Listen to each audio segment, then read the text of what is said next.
Բարի երեկո, եթերում է Հորիզոնի գլխավոր թողարկումը։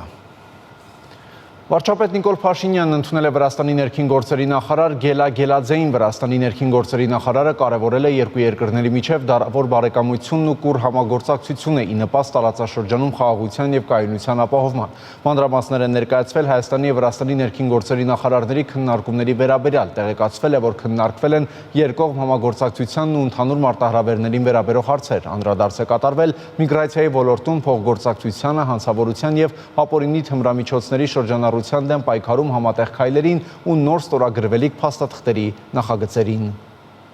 Պաշտպանության նախարար Սուրեն Պապիկյանի գլխավորությամբ տեղի է ունեցել Պաշտպանության նախարարին կից կոլեգիայի նիստ, պատասխանատու ստորաբաժանումների ղեկավարների, զինված ուժերի գործունեության մի շարք ոլորտներում ընթացող աշխատանքների վերաբերյալ զեկույցներից հետո Պաշտպանական գերատեսչության ղեկավարը տվել է մի շարք ցուցումներ եւ հանձնարարականներ։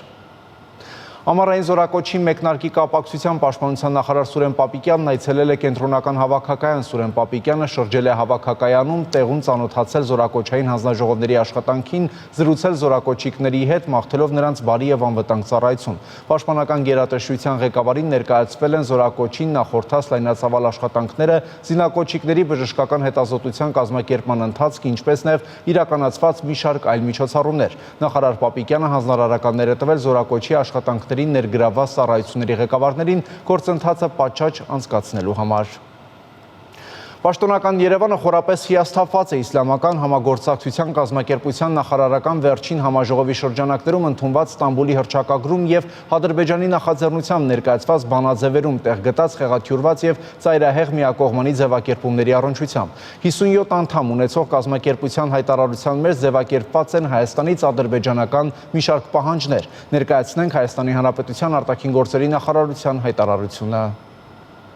Հայաստանի Հանրապետության արտաքին գործերի նախարարությունը խորապես հիասթափված է Իսլամական համագործակցության կազմակերպության նախարարական վերջին համաժողովի շրջանակներում ընդունված Ստամբուլի հռչակագրում եւ Ադրբեջանի նախաձեռնությամբ ներկայացված բանաձևերում տեղ գտած խեղաթյուրված եւ ծայրահեղ միակողմանի ձևակերպումների առնչությամբ։ Տվյալ փաստաթղթերում արտահայտված շեշտադրումները հակասում են տարածաշրջանում տևական խաղաղության հաստատման շահերին եւ տրամաբանությանը։ Իսլամական համագործակցության կազմակերպության պետությունների ուշադրությունը հրավիրում ենք այն փաստին, որ Արևմտյան Ադրբեջան խոսույթը մարդու իրավունքների քողի ներքո Ադրբեջանի կողմից հստակ տարածքային պահանջ է Հայաստանի Հանրապետության ինքնիշխան տարածքի նկատմամբ, ինչը փաստում է անգամ այդ նպատակով արհեստականորեն ձևավորված կազմակերպության հիմնադրամի փաստաթղթերում։ Օգտակար ենք համարում հիշեցնել, որ Արևմտյան Ադրբեջանը Ադրբեջանի արևմտյան շրջաններ են՝ Ղազախը, Թովուզը, Աղստաֆան, Գեդաբեյը, Դաշքեսանը, Քելբաջարը, Լաչինը, Կուբատլուն, Զանգելանն ու Նախիջևանը։ Հայաստանի Հանրապետության տարածքում չկա եւ չի կարող լինել այսպես կոչված արևմտյան Ադրբեջան։ Ինչ վերաբերում է խորհրդային Հայաստանում բնակվող ադրբեջանցիներին, ապա նրանք ԽՍՀՄ գոյության վերջին տարիներին Հայաստանից հեռացել են կամավոր, կարողացել են վաճառել կամ փոխանակել իրենց գույքը կամ ստացել են փոխհատուցում Հայաստանի կառավարությունից։ Ցավոք նույնը չի եղել հայերի ճակատագիրն Ադրբեջանում, Բաքվում, Սումգայիթում եւ այլ վայրերում, որտեղ տեղի են ունեցել հայերի կոտորածներ եւ բռնի տեղահանում։ Իսկ նույնօրինակ վերջին դրսևորումները մեր տարածաշրջանում աշխարհն ականատես եղավ 2023 թվականի աշնանը, երբ ավելի քան 115,000 հայեր ստիպված եղան լքել Լեռնային Ղարաբաղը, ենթարկվելով էթնիկ զտման։ Իսլամական համագործակցության կազմակերպության կողմից նմանօրինակ վարքագծի անուղղակի խրախուսումը տրամաբանական խզում է առաջացնում վերջին 2 տարիների ընթացքում Մերձավոր Արևելքում առկա ճգնաժամի նկատմամբ Իսլամական համագործակցության կազմակերպության դիրքորոշման հետ։ Զարմանք է առաջացնում նաև Խոջալույի դեպքերի թյուր մեկնաբանությունը։ Մարդկության դեմ ուղղված հանցագործությունների իրական պատմությանը քաչ հայտնի է եւ ուղղակիորեն ժխտում է Հայաստանի Հանրապետությանն ուղղված ցանկացած մեղադրանք։ Ափսոսանք է առաջացնում այն, որ ընդունված հռչակագիրը շեղվելով Իսլամական համագործակցության կազմակերպության անդամների կողմից սույն թվականի մարտին եւ հաջորդի վարված Հայաստանի եւ Ադրբեջանի միջև միջպետական հարաբերությունների հաստատման եւ խաղաղության մասին համաձայնագրի կնքման վերաբերյալ հայտարարություններից պարունակում է համաձայնագրի ստորագրման ճանապարհին առկա նախապայմանների վերաբերյալ միակողմանի արձանագրումներ։ Իսլամական համագործակցության կազմակերպության անդամների ուշադրությունն են հրավիրում այն հանգամանքին, որ Հայաստանը հայտարարել է համաձայնագիրն առանց որևէ հետաձգման ստորագրելու պարտականության մասին։ առաջարկելով խորհրդակցություններ սկսել դրա ստորագրման վայրի եւ ժամկետի շուրջ, ինչպես նաեւ առաջարկել է կառուցողական լուծումներ գտնել Ադրբեջանի կողմից բարձրացվող մի շարք հարցերի կապակցությամբ։ Տարածաշրջանում խաղաղության հաստատման հետաքրքրված գործընկերների կողմից առավել տրամաբանական կլիներ հորդորել Ադրբեջանին առանց անհարկի հետաձգման ստորագրել համաձայնագիրը, զերծ մնալով այդ ճանապարհին արհեստական խնդիրներ հարուցելուց։ Խոր ափսոսանք է առաջացնում նաև մշակութային արժեքների պաշտպանության վերաբերյալ ընդունված բանաձևը, անտեսելով Ադրբեջանի հսկողության ներքո հայկական մշակութային ժառանգության շարունակական ոչնչացումն ու դրա նկատմամբ համակարգված վանդալիզմը։ Բանաձևը հարցին փորձում է հաղորդել կրոնական երանգավորում, սնելով թյուր եւ վտանգավոր թեզեր։ Հայաստանի հարգանքը եւ հոգատար վերաբերմունքը իսլամական մշակութային ժառանգության նկատմամբ հայտնի է եւ հեշտությամբ ապացուցելի։ Արտաքին գործերի նախարարությունը կոչ է անում վերոնշյալ հռչակագրին եւ բանաձևերին միացած իսլամական համագործակցության կազմակերպության անդամ երկրներին վերանայել եւ վճռականորեն հրաժարվել Հայաստանի տարածքային ամբողջականությունն ու ինքնիշխանությունը թիրախավորող եւ Հայաստանի եւ Ադրբեջանի միջև կարգավորման գործընթացը վտանգող կողմնակալ նախաձեռնություններից։ Հարավային Կովկասում առկա է խաղաղության հաստատման իրական հնարավորություն, որևէ միջազգային կազմակերպության նման գործելավոճը չի նպաստում այդ հնարավորության արդյունավետ իրացմանը։ Հայաստանի Հանրապետությունը հավատարիմ է խաղաղության օրակարգին, իրացման ռազմավարությանը եւ միջազգային գործընկերներին, այդ թվում իսլամական համագործակցության կազմակերպությունից ակնկալվում է աջակցություն Հայաստանի եւ Ադրբեջանի միջև տևական եւ կայուն խաղաղություն հաստատելու ջանքերին։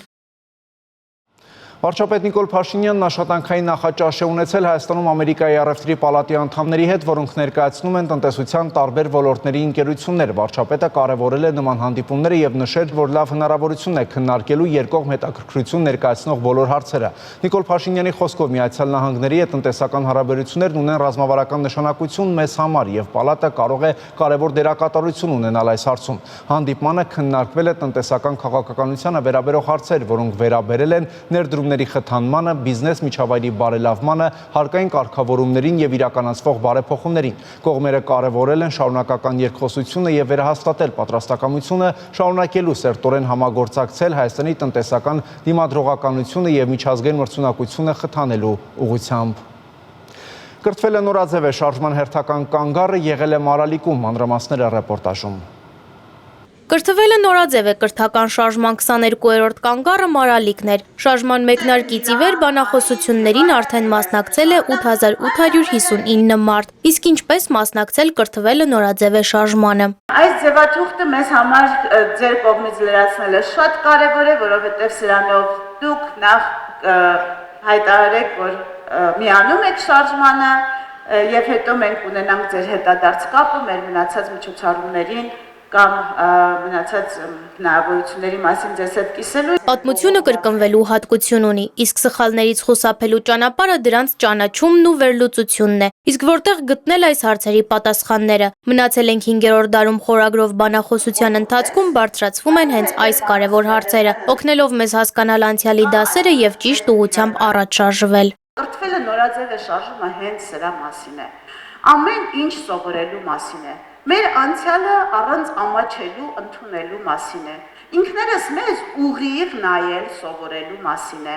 Շարժումը հիշեցնում է, որ կրթությունն անհրաժեշտություն չէ միայն անհատի, այլև ամբողջ պետության համար։ Երբ ամեն օր սովորելը դառնում է նորաձև, իսկ կրթվելը վարակիչ գործընթաց, ձևավորվում է կրթված հասարակություն։ Իսկ հենց կրթված հասարակությունն է ցանկացած հզոր պետության հիմնասյունը։ Ուժեղ, հպարտ, ուղիղ ողնաշարով, տոկուն, բարեկեցիկ, զարգացած, պաշտպանված, ամենակարևորը ժամանակի եւ աշխարհի հետ համընթաց քայլող, պետության արժեքը գիտակցող, այն փայփայող, միայն ու միայն զարգացնող ժողովուրդ։ Սա իմ ցանկությունն է։ Հանդիպման մասնակիցներն էլ փաստեցին կրթության կարևորության մասին։ Կրթվելը շատ կարևոր է իսկապես եւ այո, այս շարժմանը մասնակցելը նույնպես կարևոր է, որովհետեւ ինձ թվում է կրթությունը բոլոր ժամանակներում պետք է լինի առաջնահերթություն եւ եթե մենք իսկապես ուզում ենք ինչ-որ փոփոխություն իրականացնենք, փոխենք մեր շուրջ բոլորը եւ դեպի լավը տանենք եւ երկիրը եւ պետությունը եւ մեզ, միանշանակ կրթությունը շատ կարևոր զենք է ու բոլոր ժամանակներում դա այդպես է։ Այս պահին թերևս բոլորին այդ հնարավորությունը ընձեռված է, որ կրթվեն եւ կրթվելով փոխեն աշխարհը եւ դարձնեն այնպիսին, ինչպիսին որ իրենք են ուզում։ Հրճեցին հարցեր, խոսվեցին այնպիսի արժեքների մասին, որոնց մասին ինքս էլ երբևէ հետ չէի գնացել մտովիչ եւ չէի վերարժևորել։ Միտքը, որ վարչապետը բարձրացրեց նախ փոխիր ինքդ քեզ, որպեսզի փոխես պետությունդ, հա, փոխես երկիրդ, հենց այդտեղից է սկսվում ամեն ինչ, հենց այս կրթվելը նորաձև ֆորմատը, այս բանավեճը ինձ թվում է տանում է դեպի այդ մտքին։ Շարժումը բավականին տպավորիչ է, իրականում գաղափարը ինքնին բավականին լավն է, որովհետև կրթվելը վերաբերում է յուրաքանչյուրին, սկսած հասարակ մարդուց, վերջացրած մինչև վարչապետով, գաղափարը ողջունելի է։ Կարող են լուծվել մի շարք խնդիրներ, այսինքն այն մարդիկ, ովքեր չեն հասցրել ժամանակի ընթացքում ստանալ որևէ կրթություն, կարող են ներգրավել այս ծրագրում եւ լրացնել այն բացը, որը մնացել է տարիների ընթացքում։ Բանախոսությունների ընդմիջումներին բեմը լցվեց ժողովրդական երգերով, երաժշտությամբ եւ գունեղ բարերով։ Կրթությունը հիմնարար արժեք է հաջողությունների հասնելու ճանապարհին։ Հանդիպման հաջորդ հատվածում կրթության կարևորության, ինչպես նաև պետության եւ հայրենիքի գաղափարների մասին հանդես եկավ Հայաստանի Հանրապետության վարչապետ Նիկոլ Փաշինյանը, իմանալ ինչպես եւ իրական Հայաստան թեմաներով իր բանախոսությունների ընթացքում։ Բանախոսությունը կոչվում է իմանալ ինչպես, բայց սա երևացող վերնագիրն է։ Բանախոսությունը ունի նաև չերևացող վերնագիր, այդ չերևացող վերնագիրը հետևյալն է. պիտի նայես եւ պիտի չտեսնես, պիտի լսես եւ պիտի չիմանաս։ Հանդիպումն ավարտվեց հարց ու պատասխանով, որի ընթացքում մասնակիցները հնարավորություն ունեցան նաև մտքերի փոխանակման։ Զվարթ Ղազարյան, Լևոն Խաչատրյան, Հորիզոն։ Իսկ թողարկման այս հատվածում ներկայացնենք միջազգային լրահոսը, որի կենտրոնում շարունակում է մնալ Իսրայել-Իրան հակամարտությունը։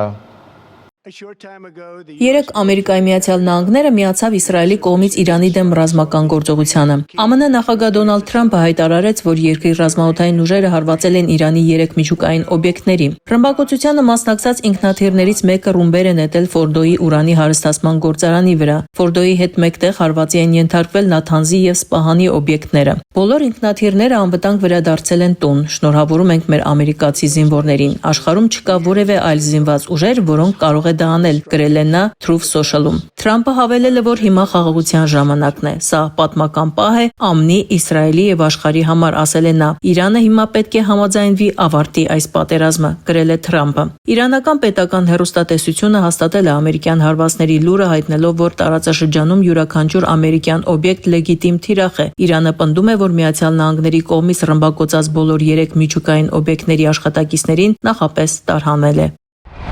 Իրանի միջուկային օբյեկտների հարվածների ժամանակ Միացյալ Նահանգները կիրառել է GBU-57 ռումբեր, որոնք աշխարհի ամենախորը բունկերակործան ռումբերն են եւ ստեղծվել են 2000-ականների սկզբին։ Համացանցում են հայտնվել GBU-57 բունկերային ռումբի կիրառման կադրերը։ ԱՄՆ-ի հարձակումը երկարաժամկետ հետևանքներ կունենա։ Իրանն իրեն վերապահում է բոլոր տարբերակները, պաշտպանելու իր ինքնիշխանությունը, շահերը եւ ժողովրդին, հայտարարել է Իրանի արտգործնախարարը։ Իրանը 3 շուրջ 20 խայբեր բալիստիկ հրթիռներ արձակել Իսրայելի ուղղությամբ։ ԻՀՊԿ-ն հայտարարել է, որ Իսրայելի վրա Իրանի հարվածի թիրախներ են եղել Բեն Գուրիոն օդանավակայանը, կենսաբանական հետազոտությունների կենտրոնը եւ հրամանատարական կետերը։ Միջուկային օբյեկտների վրա հարձակումից հետո Իսրայելի ռազմաօդային ուժերը հարվածել են Իրանի հրթիռային կայանքներին, կործանիչներին եւ Իրանի զինված ուժերի զինվորներին։ Ռուսաստանն Իրանի բարեկամն է, հայտարարել է Իրանի արտգործնախարար Արաղչին, ով Մոսկվայում հանդիպել է Վլադիմիր Պուտինի հետ։ Ռուսաստանը խստորեն դատապարտում է Ամերիկայի Միացյալ Նահանգների կողմից Իրանի միջուկային օբյեկտների վրա հարձակումները, հայտարարել է Ռուսաստանի Դաշնության արտգործնախարարությունը։ Ինքնիշխան պետության տարածքը հարվածների ենթարկելու անպատասխանատու որոշումը հատկապես մտահոգիչ է այն առումով, որ հարվածները հասցվել են ՄԱԿ-ի անվտանգության խորհրդի մշտական անդամ հանդիսացող երկրի կողմից, ասված է հայտարարության մեջ։ Ռուսաստանը, Չինաստանը եւ Պակիստանը ՄԱԿ-ի անվտանգության խորհրդում շրջանառության մեջ են դրել Իրանի վրա ԱՄՆ-ի հարձակումը դատապարտող բանաձևի նախագիծ։ Նրանք պահանջում են անհապաղ հրադադար եւ առաջարկում են երաշխավորել Իրանի խաղաղ միջուկային ծրագիրը պատժամիջոցների վերացման դիմաց։ Իրանի խորհրդարանը երեկ քննարկել է Հորմուզի նեղուցը փակելու օգտին։ Վերջնական որոշումը պետք է կայացնի ազգային անվտանգության խորհուրդը։ Հորմուզի նեղուցում նավագնացությունը խաթարելու Իրանի փորձն ինքնասպանություն կլինի երկրի համար, հայտարարել է ԱՄՆ փոխնախագահ Վենսը։ ԱՄՆ-ն հետաքրքրված չէ Իրանի ցամաքային զորքեր ուղարկելու կամ այդ երկրի հետ երկարատև հակամարտություն ունենալու հարցում, նշել է Վենսը։ Իր հերթին ԱՄՆ պետքարտուղար Մարկո Ռուբիոն հայտարարել է, որ այսօրվանից Ամերիկայի Միացյալ Նահանգները պատրաստ է վերսկսել Իրանի հետ միջուկային բանակցությունները։ Իրանական լրատվամիջոցներն էլ հայտնել են, որ ՄԱԿ-ի անվտանգության խորհուրդն արտակարգ նիստ է գումարել Իրանի վրա ԱՄՆ հարձակումների կապակցությամբ։ Այսօր արտակարգ նիստ է հրավիրել նաև ատոմային էներգիայի միջազգային գործակալության գլխավոր տնօրեն Ռաֆայել Մարիանո Գրոսին, պայմանավորված Իրանում ստեղծված իրավիճակով։ Միացյալ Նահանգները պատերազմի մեջ չէ Իրանի հետ։ NBC News-ին տված հարցազրույցում ասել է փոխնախագահ Վենսը, պնդելով, թե Վաշինգտոնը պատերազմի մեջ է նրանց միջուկային նկրտումների հետ։ Վենսը հրաժարվել է 100% վստահությամբ պնդել, որ ԱՄՆ-ի գիշերային հարվածներից հետո Իրանի միջուկային օբյեկտները լիովին ոչնչացվել են։ Փոխարենը նա ասել է, որ Միացյալ Նահանգները հաջողությամբ հետաձգել է Իրանի միջուկային ծրագիրը եւ որ հիմա Միացյալ Նահանգները դաշնակիցների հետ աշխատելու է Իրանի միջուկային ծրագիրը առհավետ ապամոնտաժելու ուղղությամբ։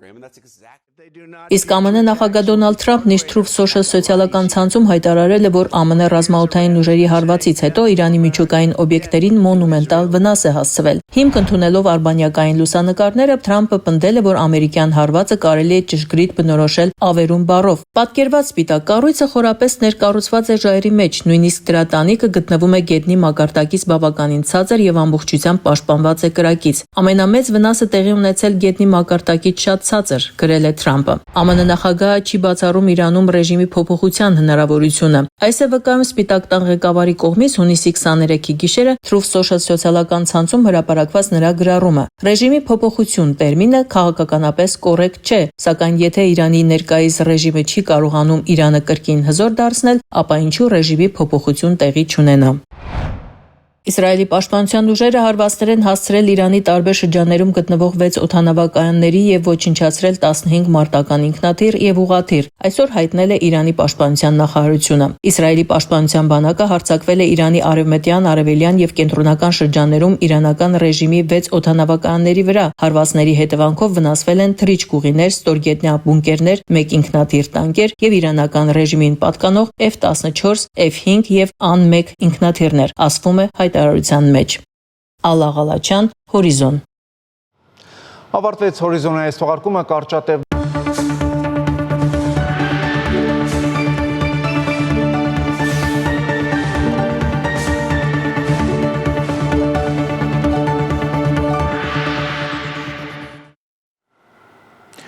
Շանթիեթերը շարունակում է հեռանկարը։ Պատմական այց, այսպես գնահատվեց Հայաստանի վարչապետի աշխատանքային այցը Թուրքիա, որտեղ Նիկոլ Փաշինյանը հանդիպեց Ռեջեփ Էրդողանի հետ եւ քննարկեց հայ-թուրքական հարաբերություններն ու տարածաշրջանային զարգացումները, այդ թվում Ադրբեջանի հետ տեղի ունեցող գործընթացները։ Այդ այցելությանն ու բանակցությունների արդյունքներին ենք այսօր անդրադառնալու թուրքագետ Նելի Մինասյանի հետ զրույցում։ Տիկին Մինասյան, նախ շնորհակալություն մեր հրավերն ընդունելու համար։ Այսպեսով ձեր գնահատմամբ ինչ կարևորություն եւ նշանակություն ուներ Հայաստանի ղեկավարի այցը Թուրքիա հենց այս ժամանակաշրջանում։ Տեսեք, երբ որ տարածաշրջանը ըստ էության պայթյունային իրավիճակում է գտնվում եւ մենք տեսնում ենք Մերձավոր Արևելքում կրկին խոշոր պատերազմի հավանականություն եւ որը այս դեպքում արդեն ուղիղ Հայաստանի սահմանի մոտ է եւ էության մեջ Հայաստանի համար լի բազմաթիվ վտանգներով այս համատեքստում եթե մենք աշխարհական ուրեմն խնդիրների համատեքստում ենք դիտարկում այցը կարեւոր էր Այսինքն ինչ որ առումով պայմանավորված է նաև ստեղծված իրավիճակով, ինչ որ այսօր կա, որովհետև ըստ էության Թուրքիայում եւս անհանգստությունները բավականին մեծ են կապված այս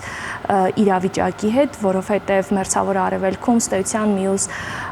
պատերազմների օջախները դեռ ամբողջությամբ չէին մարել, դեռ կային բազմաթիվ խնդիրներ ու դրանց ավելանումը մեկ այլ նոր խնդիր էսպես, սա առաջին։ Երկրորդը իմ կարծիքով կարևոր է նաև գործընթացի երկխոսության պահպանումը, այս դեպքում երկկողմանի ուղիղ ըստ էության շփումները, որովհետև այս ամբողջ ժամանակահատվածը ցույց տվեց, նկատի ունեմ անկախությունից ի վեր, որ մեծ հաշվով խոշոր տերությունները եւս առանձնապես մեծ ճնշումներ չկարողացան, հա, եթե ընդհանուր ամփոփենք այս 30 տարիները Թուրքիայի վրա այնպիսի ճնշումներ բանեցնել, որպեսզի նա համաձայնվի ուրեմն հարաբերություններ հաստատի եւ ավելի շուտ ավելի տեսանելի է, որ երկկողմանի այսպես բանակցությունների գործընթացների արդյունքում գուցե ավելի դրական ուրեմն արդյունքներ մենք ունենանք, քան թե կրկին եթե դրան միջամտեն այսպես խոշոր տերությունները եւ վերջապես Թուրքիայի դիրքորոշման մեջ նկատելի շատ քիչ փոփոխություններն է։ Ճիշտ է, դեռ քանի որ գործընթացը ըստ էության այցը առանց արդյունքների տեղի ունեցավ, փաստացի, բայց ըստ էության մենք շարունակում ենք գործընթացի մասին խոսել, ոչ թե կոնկրետ հիմա արդյունքներ քննարկել, եւ այցը ցույց տվեց, որ ըստ էության կողմերը հետագայում էլ կգնան այդ երկխոսությանը եւ գուցե մենք առաջիկայում տեսնենք որոշ փոքր դրական քայլեր այս ուղղությամբ։ Իսկ ձեզ ինչով է այս այցը համարվում պատմական, եթե հաշվի առնենք, որ նախկինում եւս Հայաստանի ղեկավարներ եղել են, որոնք որ այցելել են Թուրքիա։ Տեսեք, նախ պատմական բառի հետ կապված ես ինքս մի փոքր վերապահումով եմ մոտենում։ Այցը պատմական գնահատվեց այն ենթատեքստում, որ ըստ էության չունենալով դիվանագիտական հարաբերություններ, նկատի ունեմ 91 թվականից ի վեր, սա առաջին աշխատանքային այցն էր։ Այո, մեր ղեկավարներից, մասնավորապես Լևոն Տեր-Պետրոսյանն է 2 անգամ եղել, Ռոբերտ Քոչարյանն է եղել, Սերժ Սարգսյանն է եղել, բայց դրանք բոլորը ինչ որ գործընթացների, այսպես համատեքստում են եղել Թուրքիայում։ Ոչ մեկը պաշտոնական այց չի կատարել, ավելի շուտ կամ աշխատանքային, որտեղ սա աշխատանքային էր։ Սա առաջին, այսինքն այս ձևաչափով, այն էլ որ կողմերը չունեն անգամ էության մեջ պայմանավորվածություն հարաբերությունների հաստատման տեսանկյունից, այս համատեքստում կարելի է եւ կարծում եմ այս համատեքստը դիտարկելով էր, որ նաեւ մամուլը տարբերվելուծաբաններ սա որակեցին պատմական։ Իսկ եթե զուտ մենք իսկապես պատմական ենթատեքստում ենք դնում, իմ կարծիքով այցը իրականում այդքան էլ պատմական չի, որովհետև չկա արդյունք։ Եթե լիներ արդյունք, օրինակ կոնկրետ հայտարարություն, պայմանավորվածություն, ժամկետների նշում, սահմանների բացման եւ դիվանագիտական հարաբերությունների հաստատման տեսանկյունից, այստեղ մենք իհարկե միանշանակ արդեն այդ հասկացությունը, այդ տերմինը կարող էինք օգտագործել։ Իսկ այն փաստը, որ Հայաստանի ղեկավարը Ստամբուլ է այցելում Թուրքիայի ղեկավարի հրավերով, ինչի մասին է խոսում։ Իմ կարծիքով դա առաջին հերթին պայմանավորված էր աշխարհական այն իրավիճակով, ինչը որ ձևավորվել է եւ դրա համատեքստում Թուրքիայի արտաքին քաղաքականության որոշակի այսպես առաջնահերթությունների փոփոխությունով այս համատեքստում առաջինը պետք է դիտարկել, երկրորդը բուն հայ-թուրքական գործընթացի համատեքստում պետք է դիտարկել, որովհետև միջազգային հանրությունը ըստ էության հատկապես արևմուտքը անդադար նշում է հայ-թուրքական հարաբերությունների կարգավորման այսպես անհրաժեշտության մասին եւ սա նաեւ վարչապետին Թուրքիայում ցույց տված ընդունելությունը, որն իսկապես համապատասխանում էր պետության ղեկավարի ուրեմն դիմավորելու բոլոր արարողակարգերին, ուրեմն սա ցույց էր տալիս, որ հայ-թուրքական գործընթաց կա, բայց դեռ հարաբերությունների հաստատման տեսանկյունից ըստ էության այն խորքային քաղաքականությունը, որը Թուրքիան որդեգրել է մեր նկատմամբ դեռ 90-ականների սկզբից, սա պահպանվում է։ Այսինքն իրավիճակի մեջ պետք է մենք սա գնահատենք։ Հետագա քայլերն էլ մեծ հաշվով պայմանավորված կլինեն արդեն այն իրավիճակից, ինչը որ կձևավորվի մեր տարածաշրջանում։ Բանակցություններից հետո տարածված պաշտոնական հաղորդագրությունը բավականին համառոտ էր ու ընդհանրական, թե հայկական կողմի եւ թե թուրքական կողմի տարածած հաղորդագրությունների մասին է խոսքը, ինչով կբացատրեք սա, կողմերին չի հաջողվել որևէ կոնկրետ հարցի շուրջ հասնել համաձայնության, պայմանավորվածություն ձեռք բերել, թեև այն փաստը, որ Էրդողանը Փաշինյանին ուղեկցեց մինչև մեքենայի դուռը, դա նաեւ մեկնաբանվեց այնպես, որ այդ հանդիպումը գոհացրել է Էրդողանին եւս այնքան, որ նա մինչև մեքենայի դուռ ուղեկցեց Փաշինյանին։ Տեսեք, թե հայկական կողմը, հատկապես մամուլը, եւ թե թուրքականը միջև այցը բավականին մեծ այսպես ողջևորությամբ էին դրան վերաբերում, նշելով, որ դա կարող է իսկապես հարաբերությունների կարգավորմանը տանող շատ մեծ քայլ լինել եւ ստեցան հայտարարությունների մասին էր ակնարկվում։ Դա ինձ ուզում ասել, այո, եւ նշվում էր, որ պետք է անպայման ուրեմն լինեն հայտարարություններ։ Տեսեք, հայտարարություններ եթե լինեին, ուրեմն կոնկրետ խնդիրների շուրջ իրենք պետք է համաձայնության եկած լինեին։ Սա ինձ թույլ է տալիս եզրակացնելու, որ ստեյության վերջնական համաձայնություն կոնկրետ խնդիրների շուրջ ձեռք չեն բերվել, չնայած որ այդպիսի խնդիրները շատ են։ Եվ հետաքրքիր է, որ թուրքական մամուլը շատ գրում էր, որ պայմանավորվածությունը տեղի կունենա սահմանի բացման հետ կապված երրորդ երկրների քաղաքացիների համար եւ ուղիղ բեռնափոխադրումների իրականացման համար, այս երկու կետն էին նշում։ Իմ կարծիքով այս երկու կետը իրենք առանձնապես մեծ այսպես կարևորության խնդիրներ չեն եւ հենց սրանց հետ կապված մենք գուցե տեսնենք առաջիկայում որոշակի այսպես դրական դինամիկա տեղի ունենա այս առումով։ Իսկ ընդհանուր ուրեմն բացակայությունը եւ նաեւ հետաքրքիր է որ ստեյության թե մեզ մոտ թե հատկապես թուրքական մամուլում վերլուծական բնույթի հոդվածներ չկան ուղղակի սա եւս ենթադրում է այն մասին որ ստեյության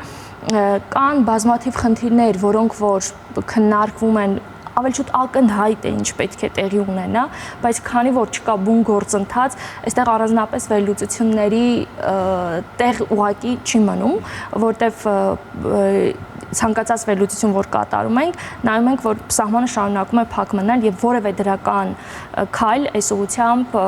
մինչեւ այս պահը տեղի չի ունենում։ Այսինքն իմ կարծիքով սա է հիմնական պատճառը, որ ճիշտ է եղավ մեծ ուրեմն այսպես սպասելիքներ կային, բայց այդպես էլ կոնկրետ հայտարարություն տեղի չունեցավ։ Այստեղ մենք կարող ենք իհարկե քննարկել թե ինչ գործոններ են ազդել դրանց վրա, եւ այստեղ ես երկու գործոն կնշեմ։ Առաջինը ամենակարևորը, որ ըստ էության Թուրքիան դեռ իր արտաքին քաղաքական կուրսի մեջ շարունակում է նախկին որտեղ գրած քաղաքականությունը Հայաստանի նկատմամբ, այսինքն այստեղ մեծ փոփոխություններ չկան, որտեղ իրականում քաղաքական որոշման խնդիր է, ու սա ենթադրում է, որ Թուրքիայի որտեղ գրած արտաքին քաղաքական կուրսը պետք է, ռազմավարությունը պետք է ենթարկվի մեր հետ կապված որոշակի փոփոխության, որը որ մենք չենք տեսնում։ Սրանից էլ բխում է նաև երկրորդը, արդեն Ադրբեջանի գործոնի մասին մենք կարող ենք խոսել, որովհետև ժամեր առաջ այցելությունից վարչապետի այցելությունից առաջ այնտեղ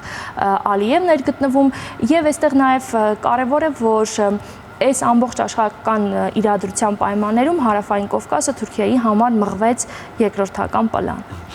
Այ նաեւ Ադրբեջանի դիտանկյունից էի ցանկանում դիտարկել հարցը, որքանով կարող է հիմա տարածաշրջանում Հայաստանի եւ Թուրքիայի շահերը համընկնել, եթե մյուս կողմում կա Ադրբեջանը։ Զուտ տեսականորեն Հայաստանի եւ Թուրքիայի շահերը իհարկե կարող են համընկնել եւ ես կարծում եմ այս իրավիճակում ինչ որ հիմա ձևավորվել է արդեն իսկ նկատելի են որոշակի շահերի համընկման այսպես ընդհանրություններ օրինակ շահերի համընկնումը տարածաշրջանի կայունության հետ կարող է տեղի ունենալ որտեղ Թուրքիան նույնպես շատ անհանգստացած է տարածաշրջանում տեղ ունեցող լարվածությամբ եւ այստեղ շատ հետաքրքիր է որ թուրքական կողմի անհանգստությունները կապված է նաև որ իրենց երկրի ներսում կարող են տեղի ունենալ որոշակի կրկին խնդիրներ, որտեղ քրդական հարցը չի փակվել առաջին եւ երկրորդ ավելի մեծ անհանգստությունը այս պահին կապված է փախստականների խնդրի հետ, որը երկու կողմերի համար էլ, եթե իհարկե պատերազմը շարունակվի, լրջագույն խնդիր է ուրեմն լինելու այդվում Թուրքիայի համար հատկապես, որը դեռ Սիրիայից եկած փախստականների խնդիրները ամբողջությամբ չի կարողացել լուծել։ Երկրորդ եւ իմ կարծիքով ամենակարևոր համընկնումը այստեղ կարող է տեղի ունենալ տնտեսական խնդիրների տեսանկյունից, մասնավորապես ճանապարհների, ապաշրջափակման, այս գործընթացների համատեքստում, որովհետեւ եթե մի պահ պատկերացնենք, որ Իրանը ավելի երկարատև ուրեմն պատերազմի մեջ կարող է ներքաշվել, եւ կարող են այնտեղ տարբեր գործընթացներ տեղի ունենալ, այս համատեքստում արդեն Հայաստանի ճանապարհներ ուղղակի Թուրքիայի համար կենսական նշանակություն ձեռք կբերեն։ Իմ կարծիքով սա ամենակարևոր ու պրագմատիկ հիմքն է, որը որ երկու երկրների շահերը կարող են համընկնել։ Ինչ այլոց նույնը մեր տեսանկյունից, որովհետև էության մեջ մենք նույնպես շատ բարդ իրավիճակում կհայտնվենք, որով առաջին հերթին հենց բեռնափոխադրումների, ճանապարհների հետ կապված։ Եւ բացի այդ, եթե մեծ աշխարհատնտեսական ծրագրերի համատեքստով ենք նայում, օրինակ նույն արևմուտքը եւ Թուրքիայի այդ համատեքստում նշած միջին միջանցքը, այստեղ նույնպես Հայաստանի եւ Թուրքիայի շահերը համընկնում են մեծ հաշվով, եթե իհարկե Թուրքիան թուրքախոս պետությունների, այսինքն թուրքական աշխարհի այդ սկզբունքները առաջ չքաշի։ Եթե դրանք նա առաջ չքաշի, չփորձի դրանք այսպես անգամ կոշտ ուժի միջոցով կյանքի կոչել, իրականում համընկնում են շահերը, որտեղ տարանցիկ նույն ճանապարհի մեջ են մտնում։ Եվ տեսեք, թերևս սա է թե ամենակարևոր խնդիրը, որ վարչապետը հենց ամենաառաջինը շեշտը դրեց խաղաղության խաչմերուկի վրա, որը փաստացի միջին միջանցքի այսպես մասն է հանդիսանում։ Տիկին Մինասյան, հաշվի առնելով այդ ձեր մատնանշած թուրքական մտահոգությունները, արդյոք դա նշանակում է, որ Թուրքիան եւ հետեւաբար նաեւ Ադրբեջանը չեն գնա արկածախնդրության եւ հաշվի առնելով ստեղծված իրավիճակը չեն օգտվի առիթից եւ օրինակ հարձակում գործեն Սյունիքի վրա, այսպես կոչված Զանգեզուրի միջանցքը բացելու համար, ինչպես շատ այսպես հոռետեսական վերլուծություններ լինում էին, եթե Իրանը ներքաշվի պատերազմի մեջ, մյուս կողմից թուրք-ադրբեջանական տանդեմը կսկսի գործել։ Հիմա դեռևս զսպվածություն ենք նկատում այդ տանդեմի մոտ։ Նախ առաջին Ադրբեջանը ռազմական գործողությունների գնալուց, եթե գնա ռազմական գործողությունների, ուրեմն դա նշանակում է, որ Թուրքիան այդ խնդիրը իրականում այդ հարցը լուծվել է այսպես Անկարայում, այսպես ասեմ, որովհետև նրանց միջև դեռևս 2011 թվականին ստորագրված այդ համապարփակ մեծ ռազմավարական պայմանագրում հենց նման կետ կա, որ Բաքուն առանց Անկարայի թույլտվության կամ չգիտեմ ինչ բառ կարելի օգտագործել ռազմական գործողությունների չի գնա։ Սա առաջին, այսինքն այստեղ ուղղակի երկրորդ կարծիք չկա, որ եթե Բաքուն սկսի ինչ-որ գործողություններ, ապա Անկարան նրան աջակցելու է տարբեր մակարդակներով, ինչը որ մենք փաստացի արդեն տեսել ենք երկու անգամ։ Սա առաջին, երկրորդ, հիմա եթե գանք տարածաշրջանային ստեղծված իրադրությանը, այո, տարածաշրջանային իրադրությունը շատ լարված է եւ շատ մտահոգությունների տեղիք է տալիս տարբեր շերտերով, այդ թվում նաեւ ռազմական ուրեմն էսկալացիայի կամ հարձակման կամ այլ տեսքով, բայց իմ կարծիքով մինչև այս պահը դուք էլ նշեցիք, որ կա զսպվածություն եւ ես կարծում եմ, որ առաջիկայում այդ զսպվածությունը կշարունակվի նրանց կողմից, որովհետեւ խնդիրները լրիվ այլ հարթության մեջ են գտնվում։ Այսինքն ես երկու շատ կարևոր հանգամանք նշեմ, որոնց հիմքով կարծում եմ, որ չի լինի էսկալացիա առաջիկայում։ Ուրեմն առաջինը դա կապված է ուրեմն Միացյալ Նահանգների ներգրավվածության հետ։ Մենք տեսնում ենք, որ Իսրայելը ըստ էության մենակ չէ, Իսրայել-Իրան այս հակամարտությունը երկու պետությունների միջև զուտ հակամարտություն չէ, այստեղ ամբողջությամբ ներգրաված է Միացյալ Նահանգները եւ անգամ ուղիղ ներգրավվածություն ցույց տվեց, երբ որ ուրեմն հարվածեց իրանական միջուկային այդ օբյեկտներին։ Այսինքն այստեղ Միացյալ Նահանգների դիրքորոշումը շատ կարևոր է լինելու տարածաշրջանի մյուս հատվածներում հետագա էսկալացիաների հետ կապված։ Իսկ համենայն դեպս միջև այս պահը մենք Միացյալ Նահանգների դիրքորոշումը Հայաստան-Ադրբեջան հարաբերությունների հետ կապված ուրեմն տեսել ենք եւ կարծում եմ այստեղ Միացյալ Նահանգները ավելի շատ զսպողի դեր է կատարել եւ էության մեջ զսպել է անգամ ինչ-որ նախորդ ուրեմն ամիսների ընթացքում Ադրբեջանին նման արկածախնդրությունների գնալուց։ Սա առաջին, երկրորդ, բացի Միացյալ Նահանգներից պետք է նաև ընդհանուր միջազգային իրադրությունը դիտարկել,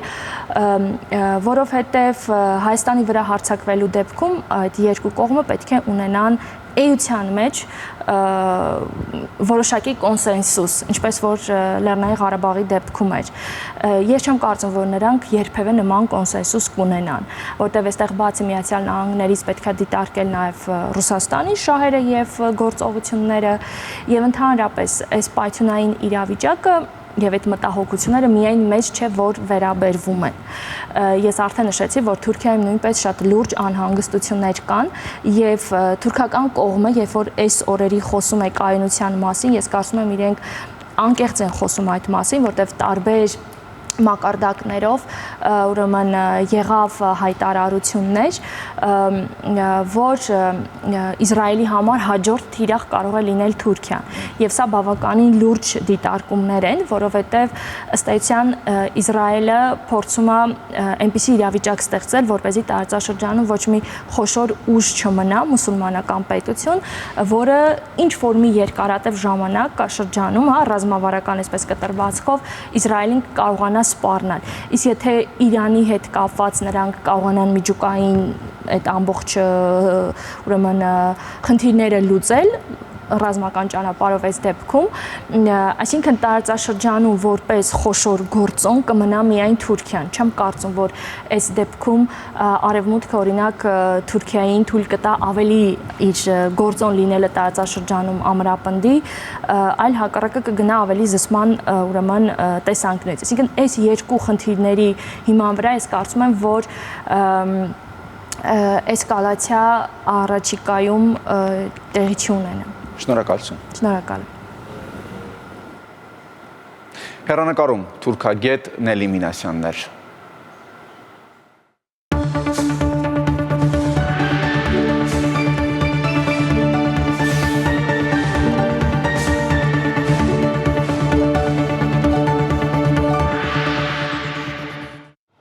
Ֆինանսական ու տեխնոլոգիական առաջատար ընկերության եւ Հայաստանի ֆոնդային բորսայի նոր համագործակցության մասին է մեր հաջորդ տեսանյութը։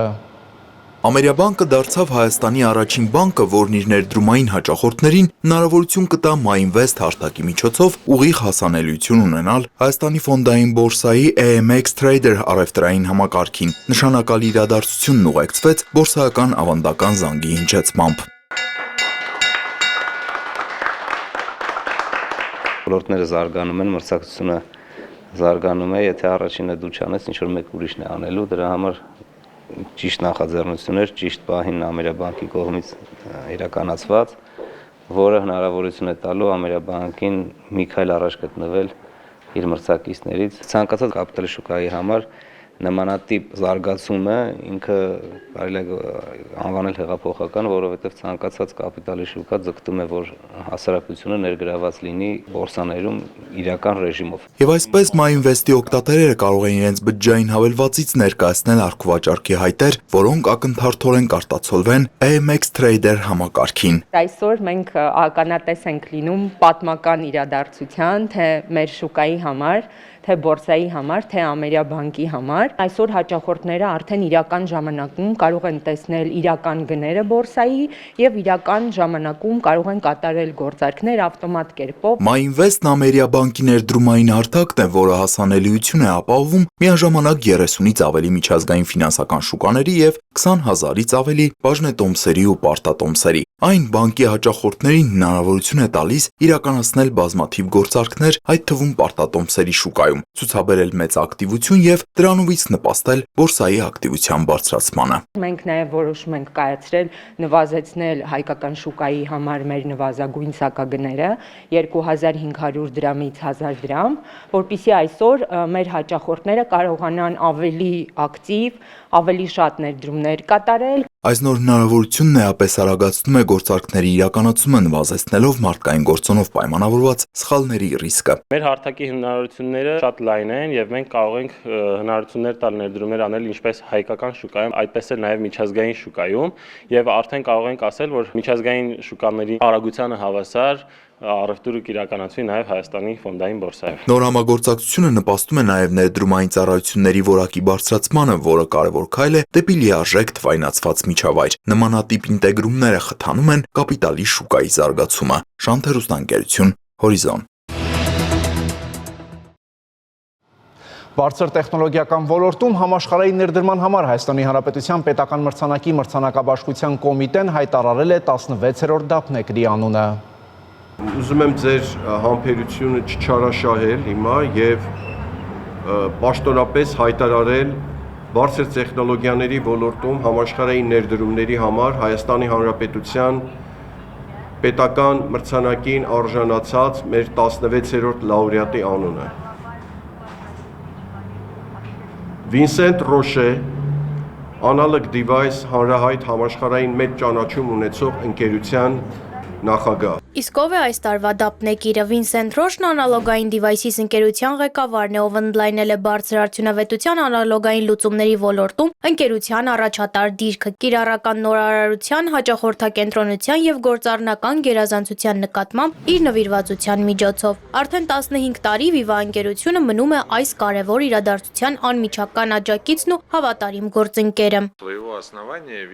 Viva-ն իր հիմնադրման օրվանից թվային տեխնոլոգիաների եւ նորարարությունների կողքին է, եւ պատահական չէ, որ հիմնադրման օրվանից ընկերությունն այս մրցանակաբաշխության գլխավոր աջակիցն է։ Այս տարի մեծ ուրախությամբ պատրաստվում ենք ընդունել Վինսենտ Ռոշին։ Վստահ ենք, որ նրա այցը Հայաստան կարևոր ոգեշնչման աղբյուր կդառնա իրենց հմտություններն ու գաղափարները զարգացնել ցանկացող երիտասարդ մասնագետների համար։ Իսկ մեր համատեղ ջանքերը կօգնեն ստեղծել դինամիկ էկոհամակարգ, որը կնպաստի Հայաստանում տեխնոլոգիաների զարգացմանը։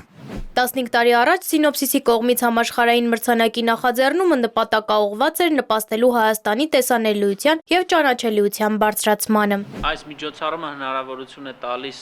հենց իրենց մրցանակակիրներին այցելել Հայաստան, Հայաստանի Հանրապետության վարչապետից ստանալ պետական մրցանակը, ինչն էլ իր հերթին լավ առիթ է կարծում եմ տեսնելու, ճանաչելու, զգալու Հայաստանը իր տեխնոլոգիական մեծ ներուժով։ Այս մրցանակը նաև բիզնեսի եւ պետության համագործակցության հաջողված օրինակն է, որը նպաստում է Հայաստանի որպես զարգացող բարձր տեխնոլոգիական հաբի դիրքավորումը եւ ամենակարևորն ուղղված է երկրի տեխնոլոգիական հզորացմանն ու անկախացմանը։ Զվարթ Ղազարյան, Լևոն Խաչատրյան, Հորիզոն։ Շանթի եթերում լրատվությունն այսօր այսքանն էր, ես ձեզ հրաժեշտ եմ տալիս մաղթելով խաղաղ եւ բարի գիշեր։